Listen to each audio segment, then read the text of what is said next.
So you announced that the Fed is going to taper at a rate of starting at $15 billion a month, and that's more than twice the pace of the last taper.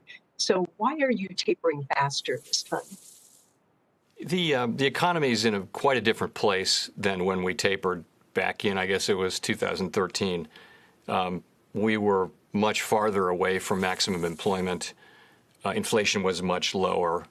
This is an economy where demand is very, very strong, and job openings substantially exceed the number of unemployed people. So the need for further stimulus is far less than it was in 2013, where we still had quite a ways to go. I mean, after we began that taper, it was still many years before we reached what I would characterize as conditions consistent with maximum employment, let alone price stability. So this is quite a different situation, and the committee unanimously felt today that we had met the test that we'd articulated, and this was appropriate. And this is faster than what people had expected 6 months ago. It's earlier and faster, and that's because as I mentioned, our policy has been adapting to the situation as it evolves, as it's clarifying itself, and that's partly because we see inflation coming in higher.